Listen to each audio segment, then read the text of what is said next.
ചേട്ടന്മാരെ, ഞാനിപ്പോ laurel and hardy എന്ന് പറഞ്ഞു.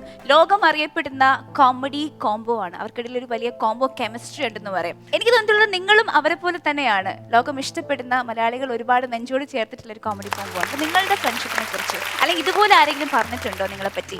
ഇതൊക്കെ അറിയാൻ എനിക്ക് ആഗ്രഹമുണ്ട്. ഞങ്ങളെ കാണുമ്പോൾ ആൾക്കാർ പറയാറുള്ളത് നിങ്ങൾ ഭയങ്കര കെമിസ്ട്രി ആണെന്ന് പറയാറുണ്ട്. പക്ഷേ ഞങ്ങളങ്ങനെ വലിയ കെമിസ്ട്രി ഒന്നുമില്ല. എൻ്റെ ഒരു സ്വഭാവവും പിഷാരുടെ സ്വഭാവമായിട്ട് വളരെ വ്യത്യാസമുള്ളതാണ്. എനിക്ക് ഇഷ്ടപ്പെടുന്ന കറി ആയിരിക്കില്ല അവന് ഇഷ്ടപ്പെടുന്ന കറി. ഞങ്ങളുടെ വേഷവിധാനം തന്നെ അവൻ്റെ ഒരു ടേസ്റ്റ് അല്ല എൻ്റെ ടേസ്റ്റ്. പക്ഷെ എന്തോ പോസിറ്റീവും നെഗറ്റീവും കൂടി കൂടിയപ്പോൾ ബൾബ് കത്തി എന്ന് പറഞ്ഞ പോലെയാണ് ഞങ്ങളുടെ ഒരു കൂട്ടം. മനസ്സിന്റെ ഒരു ഇണക്കമാണോ? അതാണ്. അങ്ങനെ ഇതുവരെ വഴക്കിടേണ്ടി വന്നിട്ടില്ല. ഇതുവരെ വഴക്കിട്ടിട്ടില്ല. ഇതുവരെ വഴക്കിട്ടില്ല. നമ്മൾ പറഞ്ഞില്ല, ഞങ്ങൾ ഇതുവരെ കാര്യമായ വഴക്കുകൾ ഇട്ടിട്ടില്ല. മാത്രമല്ല ഞങ്ങൾ തമ്മിൽ ഈ പറഞ്ഞ പോലെ എത്ര ചേർച്ചയില്ലെങ്കിലും ഞങ്ങൾക്ക് തമ്മിൽ എത്ര അങ്ങോട്ടും ഇങ്ങോട്ടും മണിക്കൂർ കണക്കിന് കുറ്റം പറഞ്ഞാലും ഞങ്ങൾ തമ്മിൽ ഒരു പ്രശ്നമില്ല. എല്ലാം കഴിഞ്ഞിട്ട് പിന്നെയും കെട്ടിപ്പിടിച്ച് കിടന്നുറങ്ങുമായിരുന്നു. ധർമ്മന് ഇപ്പൊ പറഞ്ഞില്ലേ നെഗറ്റീവും പോസിറ്റീവിനെ കുറിച്ച്. ശരിക്കും ധർമ്മജൻ പോസിറ്റീവും പിഷാരൻ നെഗറ്റീവും എന്നാണ് ഉദ്ദേശിച്ചത്. അടിപ്പിക്കാൻ നോക്കണ്ട. ഞങ്ങൾ തമ്മിൽ അങ്ങനെ വഴക്കുണ്ടാക്കാനായിട്ട് നോക്കിയിട്ട് കാര്യമില്ല. ആ പരിപാടി നടക്കൂല. എന്തായാലും ഞാൻ ബി പോസിറ്റീവാണ്. അതിന്റെ ബ്ലഡ് ഗ്രൂപ്പ് അതാണ് ധർമ്മന്റെ. ഞങ്ങൾ ഇവിടുന്ന് തിരുവനന്തപുരത്ത് ഷൂട്ടിങ്ങിന് പോകുന്ന ഒരു സമയത്ത് രാവിലെ അവിടെ എത്തിക്കഴിഞ്ഞാൽ രാത്രി വോൾവോ ബസ്സിന് പോയി തുടങ്ങി. പിന്നെ വോൾവോ ബസ്സിന് പോയി തുടങ്ങി കഴിഞ്ഞപ്പം ഞങ്ങൾ അവിടെ രാത്രി ഒരു 2 മണിക്കോ 3 മണിക്കോ ഒക്കെ എത്തിയ പിന്നെ ഒരു 9 മണിക്കൊക്കെയാണ് ഷൂട്ടിങ്. ഈ ഒരു 4 മണിക്കൂർ ഞങ്ങൾ കെട്ടിപ്പിടിച്ച് കിടന്നൊരു ഉറക്കം ഉണ്ടായിരുന്നു. ഏകദേശം 5-6 വർഷം ഇവന് ഞാനും കൂടെ. അടക്കെന്ന് പറഞ്ഞു കഴിഞ്ഞാൽ ഞങ്ങളുടെ ഭാര്യമാരെ കൂടി കിടന്നേക്കാട്ടും കൂടുതൽ ഞങ്ങൾ ഒരുമിച്ചായിരുന്നു.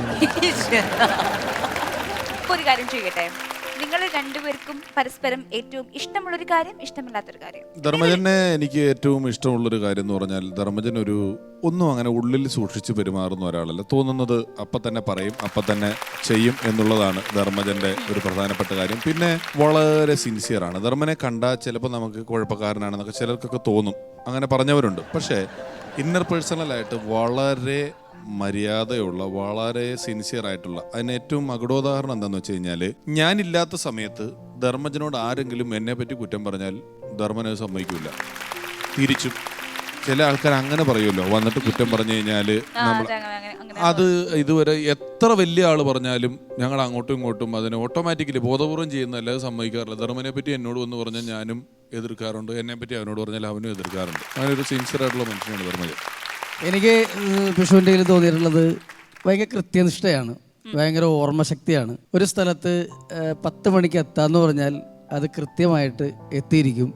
ചെയ്യാം എന്ന് പറയുന്ന കാര്യങ്ങൾ കൃത്യമായിട്ട് ചെയ്തിരിക്കും. അത് അതിന് ഒരു താമസം വെക്കലില്ല. ഏറ്റാൽ ഏറ്റതാണ്, ചെയ്തിരിക്കും.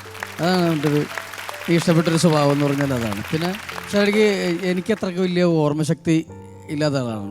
ഷാരടിക്ക് ഭയങ്കരമായിട്ട് എല്ലാ കാര്യങ്ങളും ഒരു കോമഡി അവിടെ പറയണമെന്നുള്ളത് എടുത്തു വെച്ചിട്ടുണ്ടാവും. അത് തലേന്ന് നാവിൻ്റെ തുമ്പിലേക്ക് വരേണ്ട താമസമുള്ളൂ. അത്രയും പെട്ടെന്ന് ഒരു കൗണ്ടർ അടിക്കാനൊക്കെയുള്ള കഴിവുകൾ, അതാണ് എന്നെ ഭയങ്കര അത്ഭുതപ്പെടുത്തിയിട്ടുള്ളത്. അത് ഞങ്ങൾ ഉണ്ടായ ഷോയിനൊക്കെ ഞാൻ കണ്ടിട്ടുള്ളൊരു കാര്യമാണ്. കാരണം ആരെങ്കിലും എന്തെങ്കിലും ഒന്ന് പറഞ്ഞ് ഇപ്പോൾ ഡയാന ഒരു കാര്യം പറയണമെങ്കിൽ അതിൻ്റെ കൗണ്ടർ ആലോചിച്ചപ്പോൾ തന്നെ തലേന്ന് എടുത്ത് നേരെ നാവിലേക്ക് ഇട്ടിട്ട് പ്രസന്റ് ചെയ്യും. അതൊരു വലിയ കാര്യം. ഈ സന്ദർഭത്തിൽ ഒരു അനുഭവം പറഞ്ഞില്ല. ഞാനും ധർമ്മനും കൂടെ ഒരു മുറിയിലിരിക്കുമ്പോൾ ഞങ്ങളുടെ ഒരു പൊതു സുഹൃത്തുണ്ട്. ഇടയ്ക്കിടയ്ക്ക് ഇങ്ങനെ വിളിക്കും.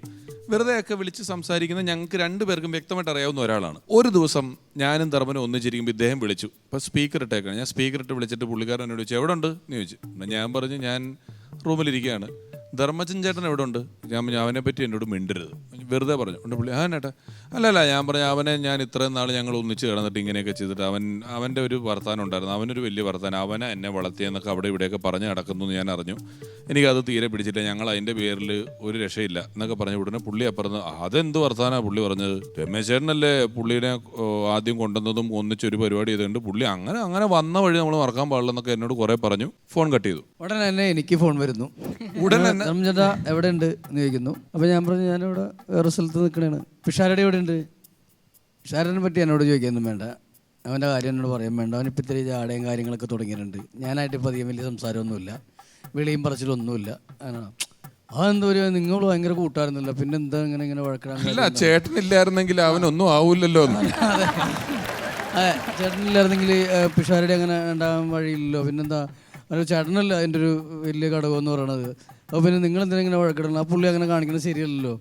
ആ പുള്ളിനൊന്ന് കണ്ട് പറഞ്ഞ് നിങ്ങൾക്ക് പ്രശ്നങ്ങളൊക്കെ തീർക്കാൻ പാടില്ലേ എന്നൊക്കെ ചോദിച്ചു. പറഞ്ഞാൽ ഞാൻ പ്രശ്നം തീർക്കണ പരിപാടിയില്ല, ഞാനിനി അവനായിട്ട് ഇതില്ല. അടുത്ത എപ്പിസോഡ് എന്നാ ചേട്ടാ? അപ്പോൾ നമ്മൾ അടുത്ത ആഴ്ചയാണ്. എന്നൊരു കാര്യം ചെയ്യാം, എന്തായാലും പിഷാരടി അടിച്ചേട്ടനില്ലല്ലോ, ഞാൻ വന്നാലോ. ഇത് രണ്ടും ഞങ്ങൾ ഒരു റൂമിലിരുന്ന് ഞങ്ങൾ രണ്ടുപേരും ലൗഡ് സ്പീക്കറിട്ട് കേൾക്കുക.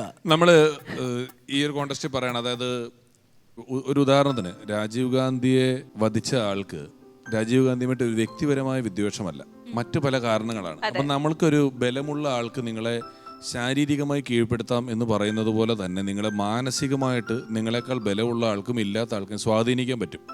നമ്മളോട് പലരും വന്ന് പലരെ പറ്റി പറയും, പല തരത്തിൽ പറയും. നമ്മളുടെ മനസ്സിൽ മറ്റൊരാളെ പറ്റി ഉണ്ടാകുന്ന ഇമേജുകൾ വേറൊരാൾ പറയുന്നത് കേട്ടതാവുമ്പോൾ ഓട്ടോമാറ്റിക്കലി നമ്മുടെ സ്വഭാവം മാറിപ്പോവും. നമ്മൾ ഫിക്സ് ചെയ്യണം നമ്മളോട് ഒരാൾ എങ്ങനെ പെരുമാറി, ഒരാൾ എന്താണ് എന്നുള്ളത് നമ്മൾ മനസ്സിലാക്കുക. വേറൊരാൾ ഒരുപാട് പറഞ്ഞു കേൾക്കാൻ നിന്നാൽ അത് അവൻ്റെ അനുഭവങ്ങളാണ് പറയുന്നത്. പല സൗഹൃദങ്ങളും നശിക്കുന്നതിനകത്ത് മൂന്നാമതൊരു ശക്തിക്ക് വലിയ പങ്കുണ്ട്. സൗഹൃദങ്ങളിൽ എന്ത് പ്രശ്നമുണ്ടെങ്കിലും പരസ്പരം പറഞ്ഞു തീർക്കുക, മൂന്നാമതൊരാളെ ഇടപെടുത്താതിരിക്കുക എന്നുള്ളതാണ് ഈ അവസരത്തിൽ പറയുന്നത്.